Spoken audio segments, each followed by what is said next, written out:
Sponsored by Tropical Acres Steakhouse. Hold the Mayo. It's time for Mike Mayo's Lunchbox. Find out what's being served with Mike, Defo and Lubie, the only show that covers food, sports, and the proper maintenance of your car. And now, a man who had the distinction of having an entire health clinic named in his honor, Mike Mayo. I want the flim flam sauce with the awesome fave with shafafa on the side. Hey, good afternoon, everybody, and welcome to another edition of Mike Mayo's Lunchbox. It's a Monday. I'm a little bit groggy, maybe hungover. A long holiday weekend, a festive weekend, birthday festivities. Jeff Defo DeForest, how are you, and how does it feel being 72? I played the Mayo. It feels good. No different than 72 did, which was ugly, to say the least. But there's no way out. I mean, we know that, and the exit doors are, clogged with all kinds of problems. But I owe you some money, Mike Mayo. Although I'm not going to give it to you, but I bet 20 to win on Grumpy, your horse. It was running over the weekend, and he jogged. So that was great. I'm so glad that somebody cashed on it because I completely missed it. I was doing some stuff. Was down actually in Miami at that barbecue place, Smoke and Dough, where I was a few months ago. But I saw some rave reviews. So am I mistaken in that? Rave reviews for Smoke and Dough. Yeah, no, the place is great. It's got like a Miami twist. This really great couple, Harry Coleman and his wife, Michelle, they were not there. They had a little holiday weekend getaway with their family. But he's a former journalist, and he started off in the Sun Sentinel sports department as an intern when he was at FIU. And then he wised up and he got into the food and beverage industry, I guess. His family. Which is no easy path, as we know from our many experienced people that we have on the show. Oh, yeah. But look, we were down there. Val, one of her work colleagues, had a birthday. We had the couple whose birthday was celebrating. They live in South Miami, so we kind of met halfway and went out to West Miami, Kendall area. And then I had my racing form, and I saw there was a horse named Grumpy, and I was like, "Oh shoot, that's a horse!" Didn't you play that in the past? I'm pretty sure you've mentioned this horse before. I think it's, I don't know if it was named after me, but it certainly is my spirit. The only thing that could have been closer is if they named it Mike Mayo. No, that would be Insufferable. There would be a horse named Insufferable, and then you might be coming off down a little bit. I don't know. I don't know if you're as insufferable. Well, as what you did it pay? I don't remember exactly. It was not an overwhelming price, but it was nice though. Well, and I immediately thought of you. I mean, I figured you had this thing hammered, so I couldn't pass it up. I missed out. However, yesterday I played a daytime poker tournament at the Hard Rock, and while I was doing that, I spotted that up at Monmouth there was a Joe Orseno horse, and our buddy Joe Esposito from Cafe Is Joey out of the horse business, by the way? Joey Esposito? He might be. Does he still retain an interest in any of these horses? Well, that horse, Sally Seville, who never was able to get to the races because of some foot or hoof issues, ankle issues, is now is pregnant, and she's hopefully going to be. Oh, okay. So there's a shot there. Yeah, there's still a shot. Who's advising him on all of this? Joe Orseno. Bobby Flay? I mean. And I see that Sir Gusa, who got claimed on his first and only victory so far from Joe Esposito, is running again tonight up in Asanobia Downs. No, get out of here. That is, yeah. Why not just make it a harness horse at this point? I don't know, but the bottom line was... By the way, did you see our man Pete Aiello? Did you see the video of this thing? I did not. What did this he is do? Great. He does a very charitable thing. He's done it twice now. The last time it was at Pompano Park. He and there's a guy named Gabe Pruitt. I don't know if you know this guy from the racing business, but he's been around for a while. Nice guy, real nice guy. And they had a match race challenge, the Battle of the Big Mouse harness race, where they both drove harness horses. Okay, legitimate harness horses, which I can tell you from experience is not as easy as it looks. It's not like you're Ben Hur back there, right? I was in one of those miniature races where it wasn't even real harness horses. It was miniature horses pulling a sulky. Okay. So it was me against Kim Bokamper, Julie Durda, and I forget who the fourth person was that was in this race at Pompano Harness. And it was a little scary. I mean, when this thing moved, I was like, whoa, wait a minute. You're not doing what you're supposed to be doing here, little horsey. Let's be nice. So these guys are doing it at almost a legitimate racing pace. I mean, they went like 2:15.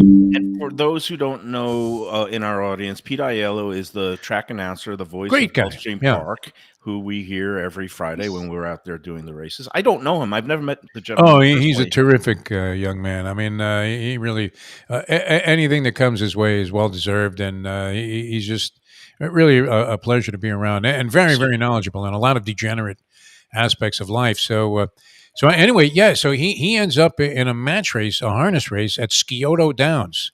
That's He in called Ohio. Can I use the terminology? I guess it's within the parameters of good taste in terms of language. He called it the screw job at Scioto, because he said that Pruitt, who's also a harness racing announcer, stacked the deck against him, so that in the rematch, he did get blown out by Pruitt's horse. But it was terrific stuff, and But it what was raised the weights? I mean, I know that like the harness jockeys' weights don't matter as much. They no, go like weights 160. are not a consideration here. Okay. Because Carmine Abatello was supposedly 135, but he was 135 like Donald Trump is 215. All right, there we go. And nobody cared. I mean, nobody cared. But Pete Aiello went all that way up to Ohio, missed a day, drove of there, work, and that's why you had a substitute announcer at Gulfstream. But great job. I mean, it's not easy to do. I know you've probably had to do some Daredevil challenge stuff. Lubie has too. I don't know. What did we end up doing, Lubie? Were we driving race cars? What the hell did we end up we doing? wanted to do that. We never got to do that. You did that in your youth. I've done that. I've driven NASCARs, all kinds of. Did you ever do any Daredevil stuff as part of your sports writing career at the newspaper? No, Michael? I just went down as a news columnist one time. I spent a night in a submarine, and that was kind of interesting. I wouldn't even fit in Did the your submarine face like a anymore. slap shot from Victor No. Kozlov, who you've been ripping on the air forever, and then he fires one in your face? And Actually, you're like, speaking of racetrack announcers, one time Dave Joseph was trying to like organize a celebrity like call the races event and have each race called by a different celebrity, but it never came to fruition. I would have loved to have given it a shot. not easy. I've done it. I would not have memorized the names. I would have just gone with the numbers. And in the 7 is No, you can't. Then it looks like you're calling a dog race, and you're embarrassing the thoroughbred industry, marginalizing it down to dog racing status. No, you can't do that. You had to use the names. So bringing it back to Joe Rossano, he sent off a 20-1 shot at Monmouth Park yesterday, and I used it on top in a trifecta. So that basically bought my way into the poker tournament because the trifecta came back $100 for 50 cents, and the poker tournament was a 150 entry fee. So, and then I ended up finishing third. And, Get out of here. and I'm still ticked off because that's the way gambling is. Because one bozo that we're down to 3 players. We each have an even amount of chips. If we just chop up the prize pool, we each get like $1,600. And this one guy is like, no, I'm not doing that. I'm here to win. I'm here to win, right? There's 3 of us. There's always one, Yeah. rhymes with passhole. Lovely older woman from Toronto who was more than willing to chop. We all had about 700,000 or 600,000 chips. Where was this at? This was at the Hard Rock. It was a noontime tournament, 58 entries. We're down to the final 3, and the guy refuses. And of course, like I wake up with an ace queen in the big blind. Now I'm going into my poker talk here. Yeah, and I put in a little raise over his initial raise. He goes all in. I immediately call, right? I have him covered, more chips than him. He turns over ace 9, and what hits on the river? A 9. And there's just and that was it. And then I basically was crippled after that and tilted, and I took my third place money of $900. The guy basically cost me $1,000 by being a prick. I mean, did you go and get robbed at one of the local restaurants thereafter? No, you know where I went immediately following, and I took the lovely. Oh, the hot dog guy? Don't tell me. No. You got a Kanish with what's the guy's name? Rhymes Tony Baloney or whatever his name is, the guy that's there. No, rhymes with Stanley Cup. No, not even rhymes with Stanley Cup. Eats out of the Stanley Cup. Grates cheese over the Stanley Cup. Where did I go last night? Oh, you went to Heritage. Okay. I went right to Heritage, and I paid. Well, that was a great move. I mean, it's a lot of schlepping, but it was a great move. Oh, no, and it was great. You go in there on a Sunday night. First of all, his dining room is open till 11 p.m. So it's got like kind of a late night vibe. You know, he does dinner service. He does lunch and dinner Wednesday through Sunday.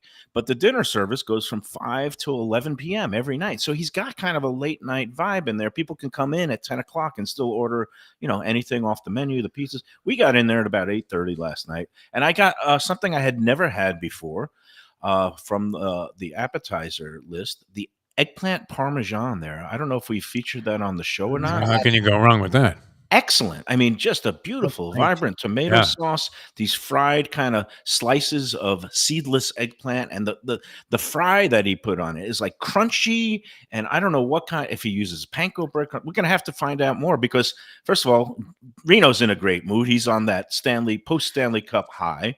And I said, This glow should last at least a year for Reno. oh, he's great. And I mean, into mid-season next year, and hopefully the Although- Panthers will be doing well. I got to admit, by night's end, he had to bail out of the kitchen, and we found him after we got done with our meal on a bench outside talking with a couple of friends. And he said, I got to the point where I had to leave because I was going to punch a baby in the face. He said, that's,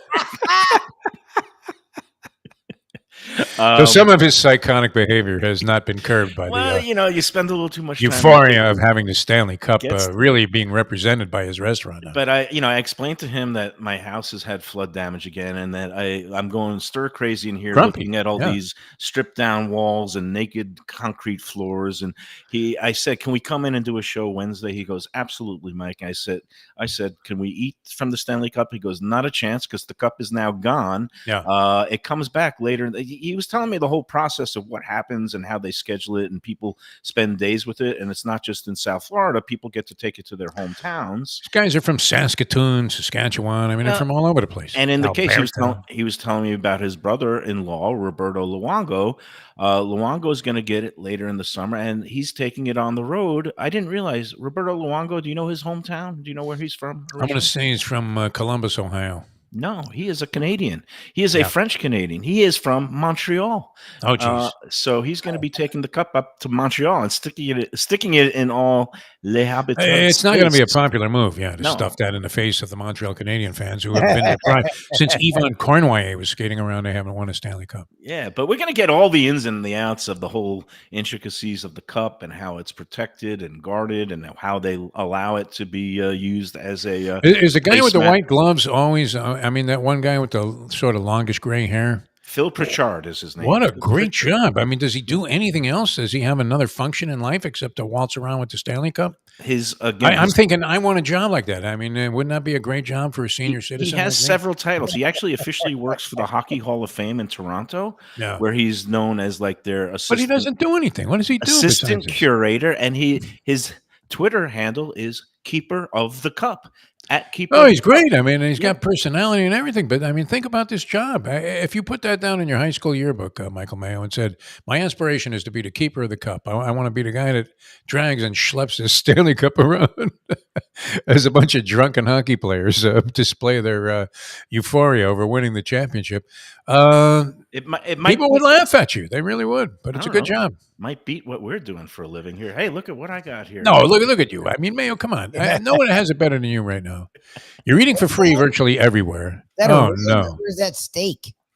This is the remnants now of that 3.5 pound Australian Wagyu steak. Oh, steak. that Yeah. cooked up for July 4th dinner, and couldn't finish it, but I got this bad boy on the bone here now. So that'll be today's lunchbox lunch. Disgusting display. Oh, some good This is stuff. where you lose everybody. It's okay. I just witnessed this.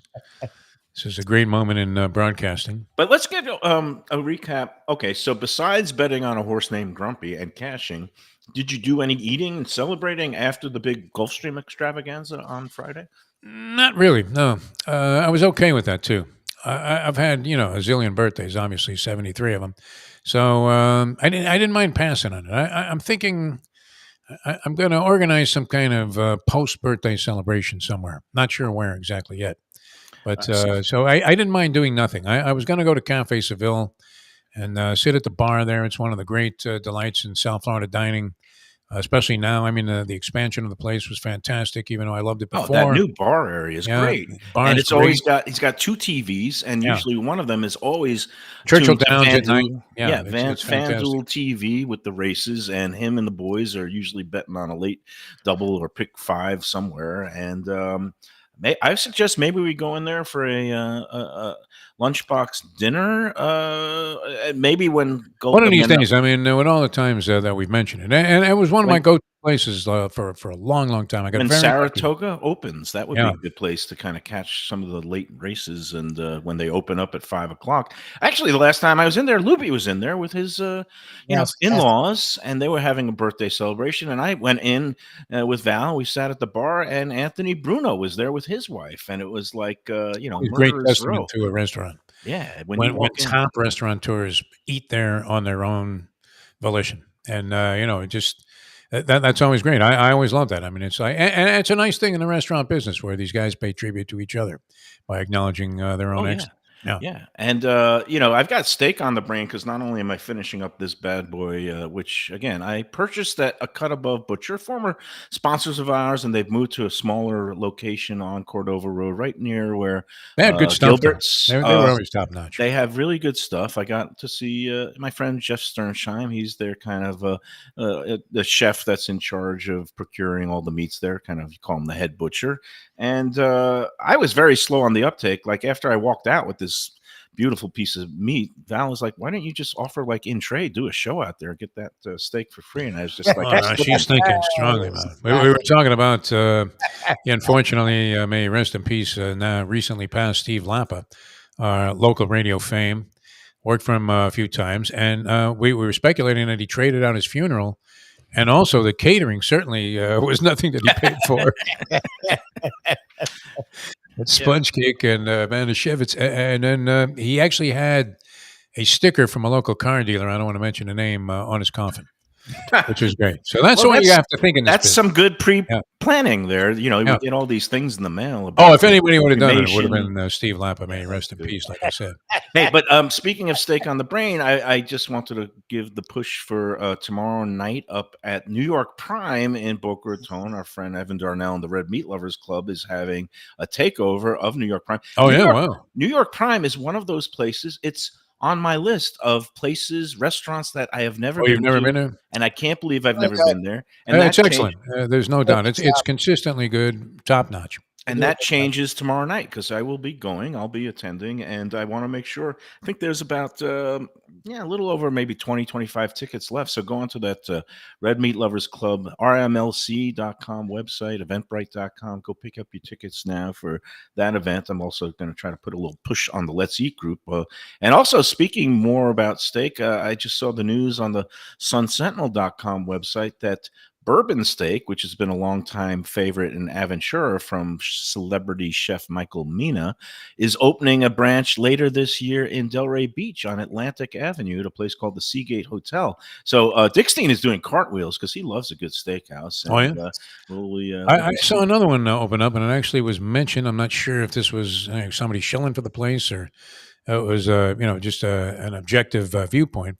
I think it's called DeLuca's, and it's right by Meisner Park on another Boca Steakhouse. Federal Highway. Just what they need. Yeah, it's crazy. They got Gallagher's, they got Abe and Louie's, they've got, I'm sure, I forgot what it was before, though. It was some other place that at one time, unfortunately, no longer, but I guess at one time was popular. And then they took this place over. I saw it was opening up, and I saw stuff on Let's Eat South Florida. People gave it very favorable thumbs up. So they can't get enough Botox in Boca, and they can't get enough red meat. Apparently, it's keto friendly. Yeah. So, but I'm looking forward to New York Prime tomorrow. And hey, that takes us. Oh, so you weaseled a free ticket from the? Yes, of course, he always does. That's my Meat Lovers Club. Nice. Darnell, man, he hasn't on to you yet. That's unbelievable. This guy has. Lord only knows my colon doesn't have enough red meat in it. You like this place, though? I mean, are they serving off the regular menu? What's the deal on that? Well, it's one of their takeovers where they put out kind of, I guess, a smorgasbord buffet display of different meats and side dishes. I'm sure the bar is available for cocktail consumption, and they usually put on a first class affair with the Red Meat Lovers Club. So I'm looking forward to that as I chew on the fat here. Hey, and speaking of steak, it's a Tropical Acres Monday, and that's another place we need to convene because I'm hankering for some twin lobster special. I don't know about you guys, but yep. You know what's funny? I mean, as basic and pedestrian as it may seem, the prime rib is calling my name.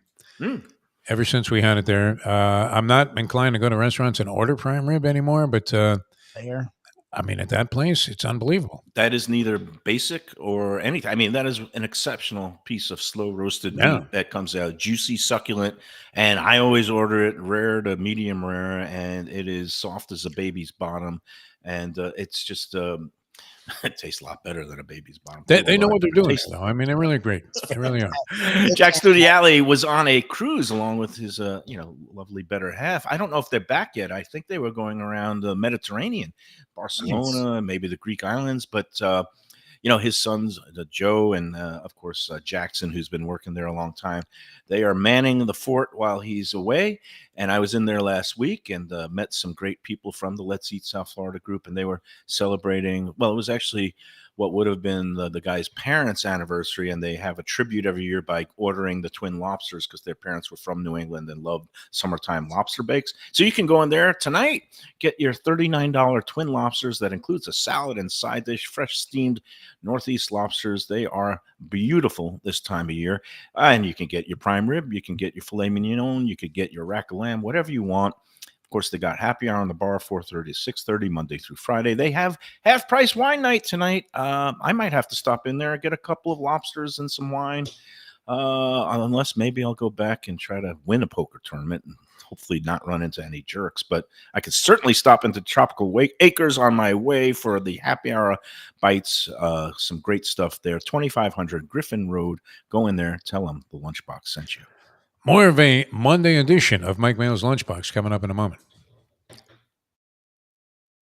From a scratch kitchen, delicious drinks and house-made spirits from a craft bar. A great vibe inside and out with a spacious patio. I'm talking about Batch New Southern Kitchen and Tap, Fort Lauderdale, in the heart of the city at 525 North Federal Highway. It's open 7 days for lunch, dinner, and weekend brunch with classics like fried chicken and waffles and shrimp and grits, and creative items like pecan-crusted salmon and a fried green tomato BLT. And the drinks? Smooth sipping and so good. There's convenient free parking and a garage next door, happy hour at the bar, an entire patio, 4 to 7 Monday to Friday, and live music every Wednesday, Thursday, and Friday. It's pet and people friendly and with cozy fire pits for when the temperature dips.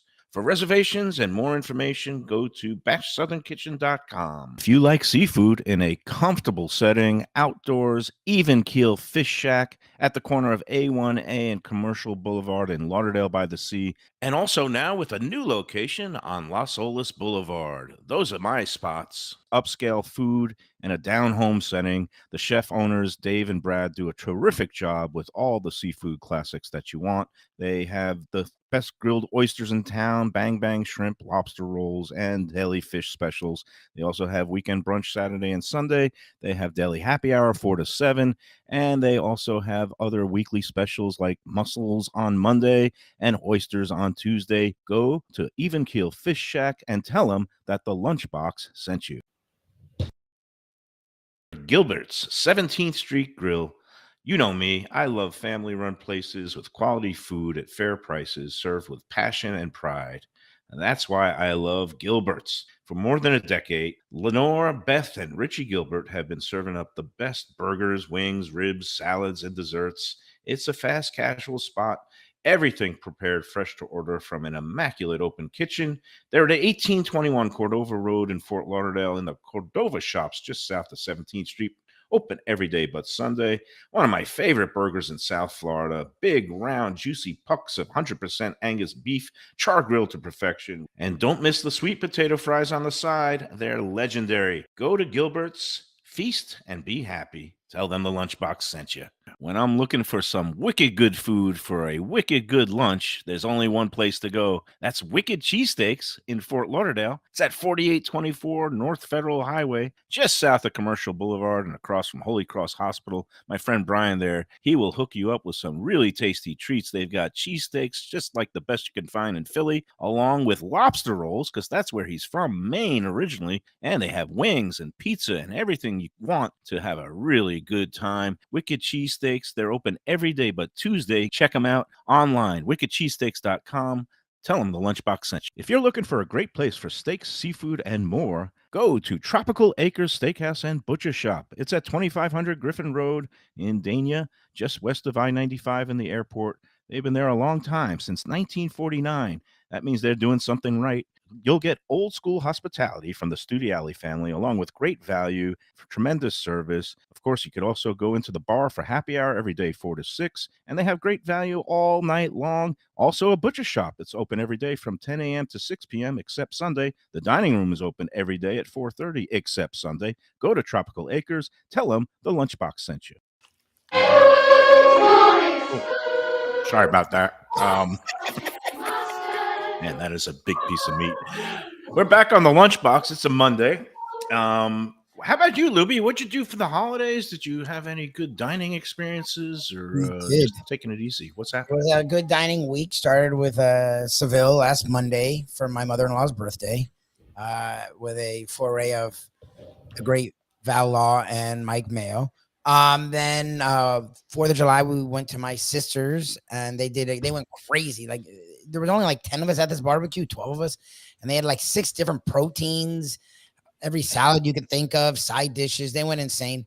And then we went out with her friends in Delray that night, saw some fireworks, and had something to eat down there. Friday, Fireworks in Delray. I saw some they did a nice chatter that they messed it up and it was short, or one of the barges didn't arrive. Because, and I knew what it was going to be, but I usually push back a lot with Shirley and her friends. So I was like, you know what, let me be nice. It was like 8:30. It was like 8. She like took a nap at like 6 something. I'm like, well, this is not going to work out well if you want to drive to freaking Delray to go watch fireworks. But her friends had been there. They had a spot. So we're like, okay, whatever. We'll park and we'll just find them. And like at 8, she's like, all right, yeah, you want to go? I'm like, it's 8. I'm like, the thing starts at 9. It's like 30 minutes. I'm like, whatever. So we leave around like 8:15. And there's no traffic or hassle getting to the beach at that time. Yeah. Look, it's Delray and not Fort Lauderdale, but it's nighttime. Like any of the beaches at night when they do fireworks is going to be a disaster. So we get there like around 8:45, but there's nowhere to park, obviously. So we park like a mile away, and it was literally a mile away. So we walk up right at 9. But look, I've been going to fireworks my whole life. They never start on time. It's always like 10, 15 minutes late to play the concocted music. And then you have a good 20 to 30 minutes, right? No, we're walking up, and at 9, they start right at 9. It's like, oh, Jesus. So we're still not at the beach. We finally get there at like 9:10. We're like, okay, we'll find our friends. We'll have like 10 minutes left. They ended at 9:10 exactly. I was like, what the hell? They started on time, and they only did 10 minutes. It was like super chintz, and it was like sort of deflating because we haven't done fireworks in a few years, and we were getting back into the groove. And then I've never seen it start on time or be 10 minutes. Like, I've never seen that in my life. So that was sort of deflating. But I'm going to blame Dickstein for that. I just think anything that goes on in Delray is either he gets the credit or the blame. So I don't know. Look, people who were there seemed to be happy, but it was funny because we weren't alone. There was like hundreds of people who were walking up at that time, figuring they'd get there right in time for the beginning. They'd watch, and then they'd leave. But it was fine. We ate somewhere. And then this weekend we ate at 2 really cool places. It's funny, like it's really goes to show like what you talk about and Defo talks about all the time. Like, not only in South Florida do we have everything, but like any pocket of South Florida, like we forget the stuff we have. There's a place called Crave Pokey, and like out in Hawaii, there's certain foods you can get that are sushi adjacent, but they're not exactly sushi, right? And we had thought you could just never get them here. We were wrong. This place, Crave Pokey, has all the little delectables from Japan that are through Hawaii, and we got that this weekend, and it was fantastic. They had the crispy tuna rice that something similar at the Catherine. They have this spam musabi thing that we love. Oh God, not the spam. That's hardcore, real Hawaiian food, real authentic Hawaiian food. We like it, and the way we've 7-Eleven. It's a big thing over there in 7-Eleven, and it's actually really good. This place does that. We had some other thing. So where was this place? I'm sorry. It was called Crave Pokey. It's right off of, I think it's Sample, and I guess it's 441. It's like in that shopping center. There's a Target. Coral Springs. Okay. Called Crave Pokey. Yeah, you gotta get into Let's Eat South Florida mode. Always give the city along with the restaurant. Otherwise, it's gonna get declined, and I'm gonna send it back. Northeastern Coral Springs is what we call it. Thank you. In the shopping center that has Target and it's called Crave, like CRAVE. Crave, CRAVE Pokey. Okay. They do a bunch of really Hawaiian kind of things and other pokey kind of things, and it was really good. And then this place we've been to a bunch of times, and we always forget it exists, and it to me screams South Florida. And I don't think we've talked about it here. And it's funny, I should have brought it up when we talked about great pizza, because it's a place called JR Pizza Bella Restaurant, but it's literally, and it's in Coral Springs as well, off of Sample, and it's Puerto Rican Italian. And it sounds like the most fakakta ridiculous combination ever. It's great. Like mofongo parmesan? I've never No. They separate the two worlds. The worlds are separate. Okay. But they have both of them. Like they do mofongo, they do rice and beans, they do maduros, and they do it really well. And then they do pizza, pasta, and it's friggin' weird, but both are done really well. Like the pizza is as good as any pizza you'll get down here in South Florida. And the mofongo. You describe the pizza, is it like New York? It's New York style. It's New York style. Because I happen to know that across from the Hard Rock, there is a like Puerto Rican pizza parlor, and the pizza is thin and crispy, and it's pretty decent. It's New York style. I have no idea why it's called Puerto Rican style pizza, but they call it New York. I think they're out of again. A lot of Puerto Ricans, went by way of Puerto Rico to New York. I guess down here, because there's a lot in Orlando as well. A lot of Puerto Ricans. It's New York, so I guess they concocted this thing, and we forget it exists. But we've been a bunch of times. It's really good, and they do a really good job. So if you're in this area or you want both foods, they do a good job. JR Pizza Bella Restaurant. All right. Well, the weird thing is, two of the foods that I just don't like, and it's not just exclusively, well, mofongo is Puerto Rican, but it's also seen on several other, I guess, Latin American. I just don't like mofongo, and I don't like tostones, and I don't like Maduro. I don't like anything that has like the plantains that are savory. I love the sweet plantains that you get at Cuban restaurants. So that's Maduros. Oh, so Maduro. Okay, then I like Maduros, but I don't like tostones. And I agree with you. Tostones, actually, I only like them because sometimes what they'll do is they'll make it like a mediary for other things, and they'll put like chicken on it, and they'll put cheese on it and garlic. And when they do that, I like it, but by itself, it doesn't have a flavor. It's more of like a base, like a piece of bread or something, is what I think of with tostones. Two questions for you, Defo. Have you ever eaten Spam, and do you like either the tostones or mofongo? I have eaten Spam. I think everybody that has gotten to this point in life probably had it at some time. It was actually considered like something good at one point in time. Was it enjoyable? I mean, I don't know. Spam sandwich. It was probably more is made of it than should be. I mean, it's nothing special either way. You used to like liverwurst, though, didn't you? So that makes I remembered the other day I was thinking about a period of time where I was addicted for a very brief period of time to liverwurst sandwiches. Ooh. And I was thinking, what the hell on earth? How am I still breathing? I mean, what discouraged me was I one day finally read the ingredients on a package of liverwurst, and I tell you what, you talk about, I don't think Putin put that kind of stuff in the Navalny's iced tea that he gave him that day. I mean, it was just sick the way it was laced with all kinds of chemicals.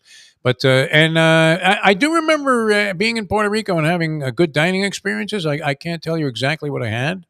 But I thought the food there was good, so I would imagine being at a Puerto Rican restaurant would be good. And I could easily see where Puerto Ricans making pizza, if that was the way that it was working, the dynamic that was in play there at Lubie's place, could be excellent also, because you've been to any number of neighborhoods that would be kind of dominated by a Puerto Rican demographic, and had excellent pizza at little corner stores. So I could see that working. Hey, I see the name Don Jaffe coming up on the chat line, and that reminds me, we've got a contest winner to announce. Oh, you forgot about the fakakta contest you had. And lo and behold, we didn't even have to go to that silly Euro 24 tiebreaker, which ended up being penalty kicks. That was the right answer, and nobody picked penalty kicks. A lot of people did pick England, and they did prevail in penalty kicks, and it was a total of, 2 goals during regulation time or something like that. And in the whole tournament, I think they scored 2 goals. But Sarnie loves this stuff, by the way. I don't yes. mean to take a shot at Sarnie. He's not here to defend himself, but Sarnie couldn't let's even face it. comprehend what I was trying to do, where you have three options, either England, Switzerland, or penalty kicks. If you were after confusing overtime. Sarnie on a soccer question, Yeah, you're in trouble. obviously the audience But- had no chance. Thankfully, we didn't even have to go there because thank God. congratulations, Don Jaffe. And I sent him his Jaffe. congratulations. The Jaffe man, I mean, he can Congratulatory- meddle through anything on this show. Well, what he did was he was the only person to pick the winning horse in the Gulfstream contest race, and a lot of chalk eaters out there went down in flames because the chalk Octane and also a horse got scratched, and a lot of people ended up with Octane by virtue of the scratch of the number 4 horse. They went down in flames, and Don Jaffe was the only one to have the winning horse, number 3, ridden by Drayden Van Dyke, and it was trained by Safi Joseph. It went off at nearly 12 to Safi 1. Joseph. That's Yeah. funny. We talked about $26 horse, and there it was. He walked by as we were giving out the clues. Yeah, with his kid dressed in the jockey silks. Is that not an omen? Good pickup by Don Jaffe. Gods of gambling. And he had it was the number 3 horse, and I don't even remember the name of the number 3 horse, but he was the only one to have the number 3, so we didn't have to go to that fakakta, Euro soccer thing. And that's it. Congrats. And it's funny because the last time he won was in October, and it was also by picking a Safi Joseph long shot. So if we do happen to see Safi on the day of the brunch bash, and that's coming up on July 21st, Sunday, July 21st. If you want to come out and you're not a contest winner, a week from Sunday, actually. It's already a week from this Sunday. It is coming up close. And You just should have Safi on the show one of these days. one on of these Friday. days, I'll go up to him. I didn't Yeah, realize go over there, that's- approach him, man. that Don't guy's be there afraid. every week, and I'm Yeah. like, who is this? Seems guy? like a good guy. I Maybe think he would talk to you. we could have him send in the questions, and we'll pick out which ones we'll ask. Don't drill him about the Churchill Downs. Fugazi drug thing that went on with the Kentucky Derby. I mean, please. We'll just Could we'll they have talk singled about the guy out in any worse fashion? You talk about a witch hunt. That guy was victim. Well, he ended up being cleared because he's never was suspended or anything, and his horses can run everywhere. Good. Unlike some other trainers from California that wear dark sunglasses. But be that as it may, congrats Don Jaffe, his first victory since October, and hopefully maybe we'll see you at the brunch bash. And if you want to come again, RSVP to me, MikeMayoEats@gmail.com. Tell me how many people are in your party. And it's $44 for non-contest winners plus tax and tip. We're going to have a great time. It's also going to be the start of the Saratoga and Del Mar racing season. So we'll be there plunging our guts out on horses and live racing at Gulfstream and simulcast as well. That's going to be a lot of fun. Joe Beige has been all over the world, too. I mean, these photos he's taken, even since he got back from Italy and various locations there, all spectacular pictures. I've seen nothing but high society stuff with Joe Beige of late. Yeah, and He's meanwhile, really living a dream, this kid. It's he's unbelievable. great. He takes great care of us when we come out there. He takes great care of the group when we have our brunch bashes. And I'm just wondering, I see that Joanne was back in the fold. She's been watching again and chiming in. I don't know if she was away for a little while, but I don't know if she's going to come out, maybe score a victory in the next couple of weeks, and then we can have the Family Feud Let's Eat edition between various warring factions and have a rules discussion again about how many entries each household gets. But no, we love the contest. It's been working. So there you have it. Hey, let's take another break. This time I'm going to talk about our friends at Batch New Southern Kitchen and Tap. And Batch has become like the new Tropical Acres on the Let's Eat group. It seems like every other day somebody is raving about Yeah, but that's the thing. It's not lightning rod, dog. That's one thing. it's not a polarizing place. It is. Even though Kevin is open to it being a lightning rod, it's actually not. It's pretty unanimous, the sentiments for Batch. Yeah, and again, they are. I mean, Brandon, who has now been freed from his, solitary confinement. We are able to say that Brandon is their director of operations, and of course, Kevin. They take great care of everybody. They just kill them with kindness. Southern hospitality at its finest.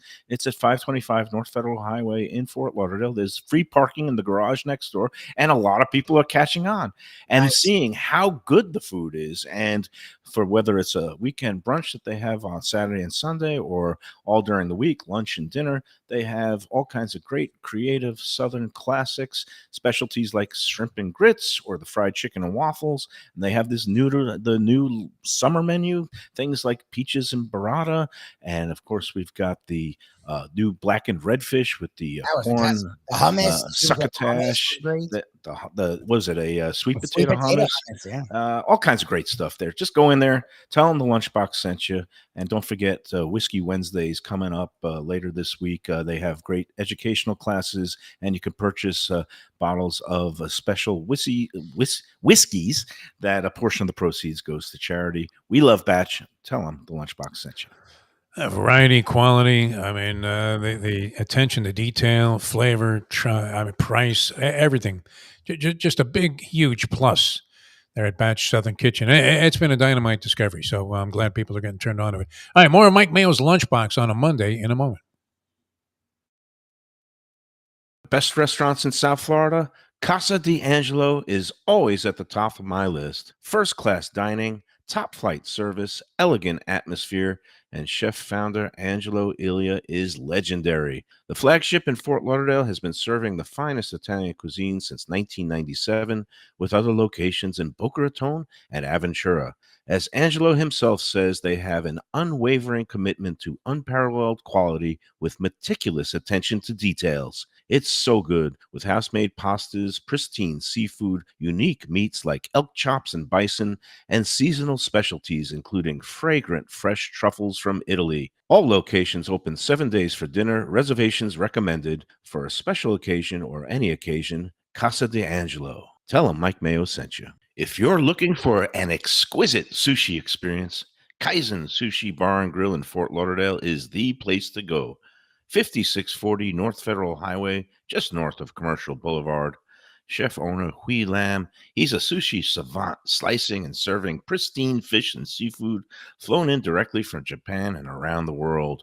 Nigiri, sashimi, special rolls, and omakase dinners. He's ruined me from going anywhere else. It's that good. Open 7 days for dinner and also for lunch. Even if you're not a sushi fan, they have great cooked options, including steaks, chops, rice and noodles, and other Japanese dishes. It's fantastic. For reservations and information, go to kaizenflorida.com. Tell them Mike Mayo and the Lunchbox sent you. Delicious Mexican food with innovative twists. Margaritas with a medley of tongue-tingling flavors. I'm talking about Taco Craft, Taqueria, and Tequila Bar. The place to go on Taco Tuesday and every day. It's located at 510 North Federal and Highway in Fort Lauderdale, and also in Lauderdale by the Sea at Plantation Walk, and soon in Coral Springs. Taco Craft has specials every day, including bottomless drinks for a Sunday brunch, and Taco Tuesdays with their $4 premium tacos, including their new burrito tacos with bone marrow broth. Oh, it's so good. They've even made a taco lover out of me, and they've got so much more, including fajitas, that open-faced smashed cheeseburger tortilla that's new, and a guacamole sample that's an explosion of flavors. The kitchen is open late. There's delivery and takeout. For more information, go to tacocraft.com. Tell them Mike Mayo the Lunchbox sent you. Mike, where should I go out to eat? I got guests coming from out of town. Where should we go? Cafe Seville. That's the answer.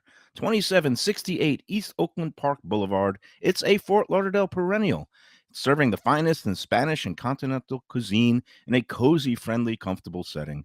Joey Esposito and Sally, his better half, they've been running the place for a long time. It's been open since the 1980s. They got great Spanish classics like paella, shrimp with garlic sauce, and all kinds of great seafood dishes. The stuffed veal chop, oh, that's my favorite.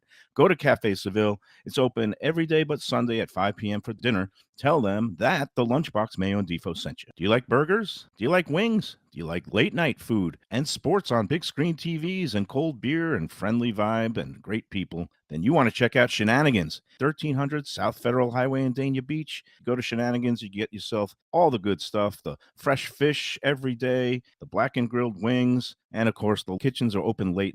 Go there, tell them that the Lunchbox Mayo and Defo sent you. All right, we're back on the Lunchbox. We're at home today. Lubie is going to be absent tomorrow. He has to go to a friend's funeral, well, a friend's grandmother's funeral. And I'll be running the board, and we'll have the professor, Ken, will be sitting in as the third wheel tomorrow. And it's always good to talk restaurants with the professor, seeing how he is a partner in one of them. And then Wednesday, we'll be with our friend Reno Sir Bone at the one and only Heritage in Fort Lauderdale. And then Thursday we'll be with our friends Brandon and Kevin at Batch New Southern Kitchen and Tap. Friday, as usual, a Gulfstream show. So it's going to be a fun week. We'll get through the next 2 days of home shows. And that I want to bring up something I did not foresee as being the talker of the day on Let's Eat, and it only got up there a few hours ago. I'll just I'll just quickly say it's from Lexi. And she says, just back from Europe, where tomatoes taste like tomatoes and peaches taste like peach. Tell me where I can find real tasting fruit and veg, not the American crap version. Don't tell me Whole Foods or Fresh Market.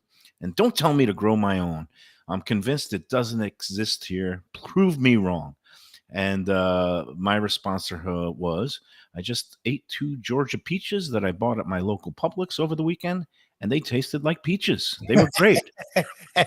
Your position seems a little hyperbolic and strident. Yeah. Wait. Be prepared for move to Europe blowback. And my comment got 123 likes. There's 362 comments on it. I haven't read through it, but all kinds of people are chiming in about either agreeing with her that there's no fruit that really tastes like the actual fruit anymore, or that she's dead wrong. And some people are weighing in saying the Boys in Delray has great produce. There's Bedner's Farm up in Delray that has some good stuff. And, time to time at my Publix, I get really good produce, really great strawberries last week. It's kind of the end of the California strawberry growing season, and they were beautiful and big, plump, juicy, and sweet.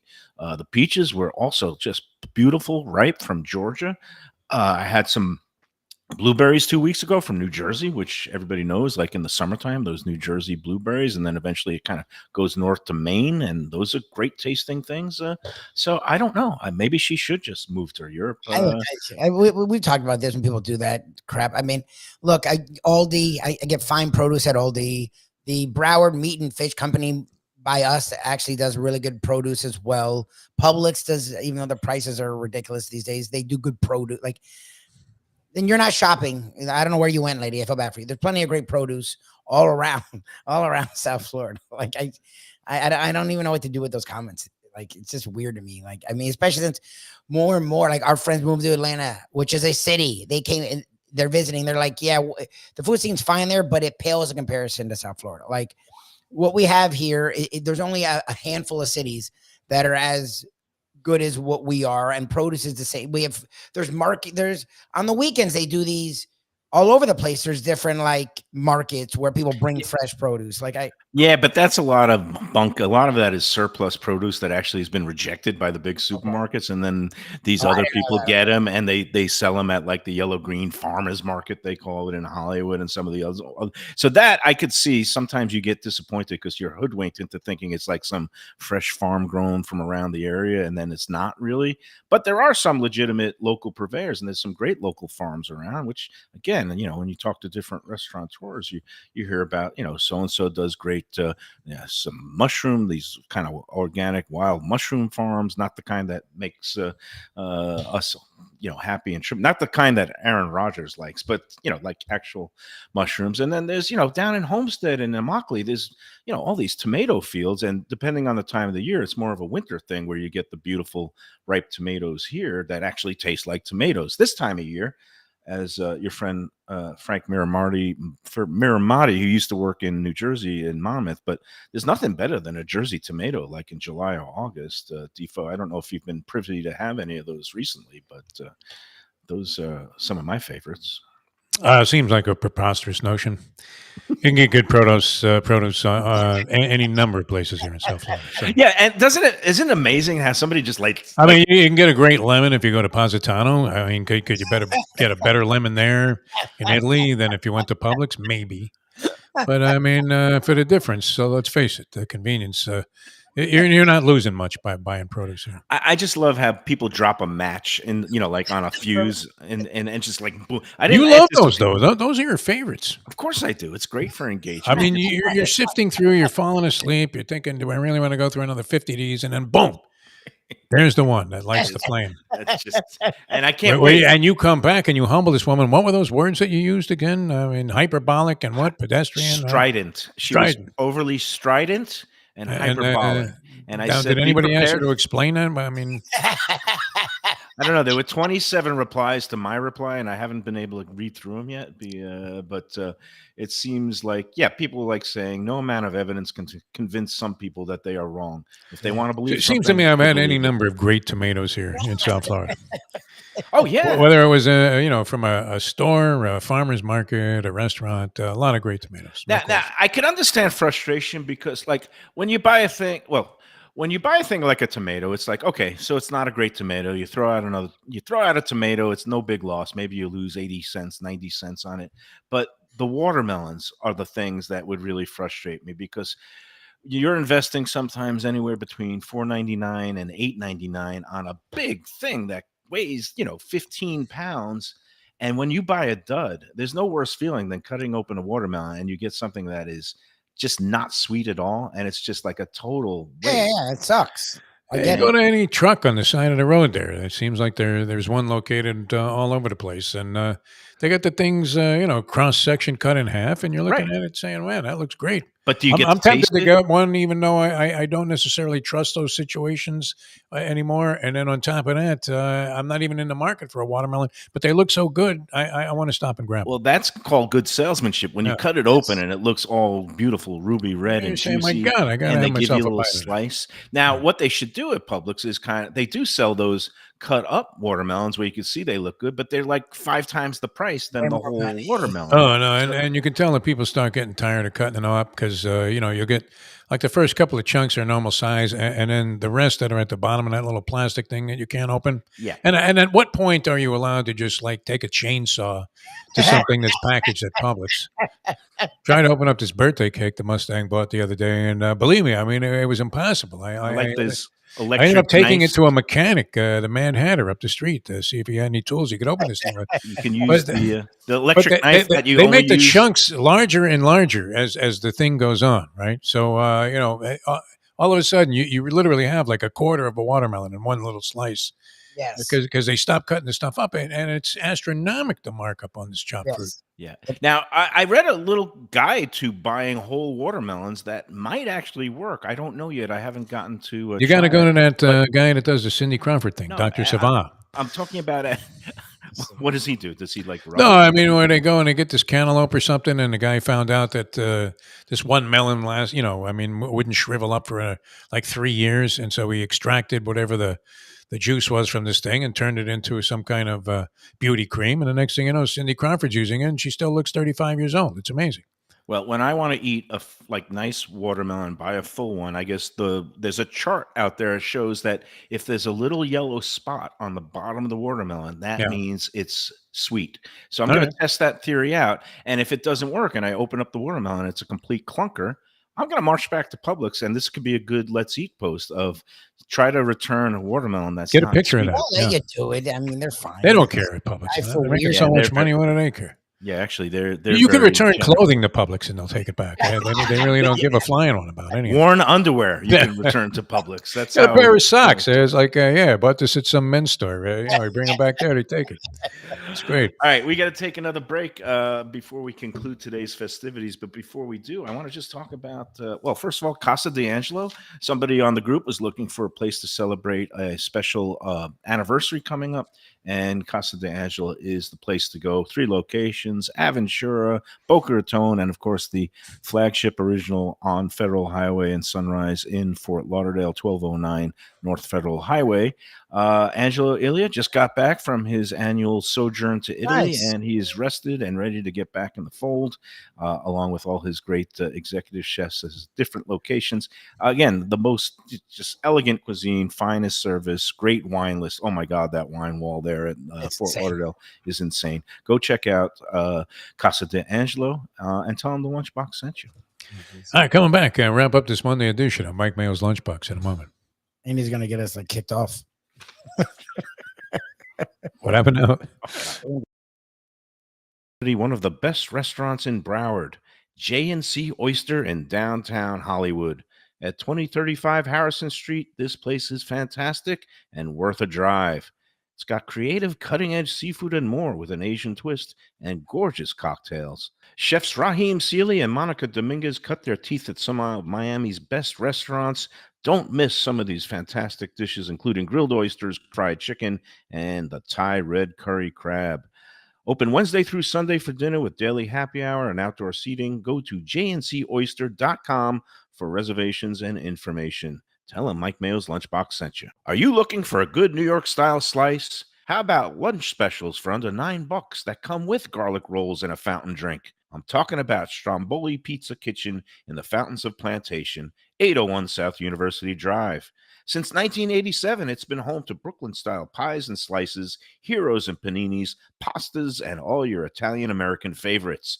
It's got the unpretentious vibe of the pizza places of my youth with daily specials, family dinners, outdoor seating, eat-in, carry-out, or delivery. Open 7 days a week. Go to strombolispizza.com to place your order today. Prezzo Italian Restaurants. 2 locations, Boca Raton at Park Place on Military Trail and Palm Beach Gardens in the PGA Commons on PGA Boulevard. Contemporary Italian cuisine with house-made pastas, wood-fired pizzas, salads, veal, chicken, and of course their famous focaccia bread with oven-roasted garlic bulbs. In Garlic We Trust is their slogan, and you can trust Prezzo for a great experience with gracious service and tremendous value. Open 7 days, featuring brunch, lunch, dinner, and happy hour. Great wine deals and full bar at both locations. For reservations and more information, go to eatprezzo.com. All right, we're back on the Lunchbox. Just a few minutes left, and I've got to put in the good word about the Visit Lauderdale Food and Wine Festival. Besides, you can still buy tickets to the 2025 Grand Tasting, which is going to be Saturday, January 18th. More immediate concern is, not concern, it's going to be a great day. August 10th, 1 to 4 p.m. at Even Keel Fish Shack, Lauderdale by the Sea. It's called Pearl Jam by the Sea. We are a proud co-host, presenting sponsor here at the Lunchbox, along with Visit Lauderdale Food and Wine Festival. Go get your tickets now at vlfoodwine.com. Just click on the banner to get your tickets, or go to oysterpearljam.eventbrite.com. And you can get, again, the regular tickets, $65, or the VIP tickets, a little bit more than that. And the VIP tickets are the way to go. Limited supplies. You get a seat at the bar covered. You get a split of Tattinger champagne, along with unlimited raw oysters on the half shell and unlimited sparkling wine. And then you also get to choose a entree from the brunch or lunch menu at Even Keel. We're going to have live music. We're going to have an oyster eating contest that's going to be reserved for some special guests. Whoever can eat the most of 60 oysters, 5 dozen in 5 minutes or less, will be crowned the champion oyster eater. It's going to be a fun time. Again, Saturday, August 10th. Go online, vlfoodwine.com. Get your tickets now. All right. I think we're almost done. The one thing I wanted to ask, and this might be a topic for tomorrow or when you get back, Lubie, the show The Bear, which takes place at a fictional Chicago Have you restaurant. finished this season? I did. It's so all over the place. Like, a lot of people have Yes. been commenting that they watched it and they just sat there wondering what the hell just happened. Not their best effort. It would be what I would call a mixed dish of kind of a little bit confused and confusing. I binge watched it last week, 10 episodes, and I think the problem is this. They already signed up to do the 4th and supposedly final season. They've already had that written and shot at the same time that they're doing season 3. So I think they just basically needlessly prolonged and drew out some things that didn't need to be prolonged and drawn out. So I thought there was a lot of fluff and filler, and the story didn't move very far. A lot of cliffhangers that, same questions that were in the 2nd episode of the season were not resolved by the 10th episode. So it's been trying a lot of people's patience. And I say, just, forget all the highfalutin stuff. Just pack these people a hot beef sandwich, because that's the only thing that's selling, which is in the corner window operation window that they got going. Have you checked out any of that show? Zero so far. Not 1 minute. No. The first season was very good. I really like the show. People in the industry loved it because it really kind of nailed the day-to-day drama and angst of running a restaurant. But this last season was a little bit self-indulgent. We'll see what season 4 brings. I'll still watch it. Yeah, I like because I want to see him tie up the loose ends. But I know a lot of people out there were disappointed. So, Lubie, did you and Cheryl's watch some of it? Or I watched it. Shirley hasn't watched. That's a show I watch on my own. She probably would like it. I like the season more than most people did because I think the last episode sort of made sense. It felt like they were just going through everyone's journey, so that I got that part. It just felt like a lot of times when shows do that, it feels like they're wasting episodes to me. Yeah, like, they fleshed out like they away from storylines that you want to get solved, and there was so much backstory and filling in with flashbacks and showing that it's like all right already. I mean, it's not necessary. Like no one's asking for that. Honestly. Definitely flabby. Definitely needs. It was like this. This steak has a little bit of fat, but the Bear season 3 had a lot of fat that could have been trimmed. Yes. All right.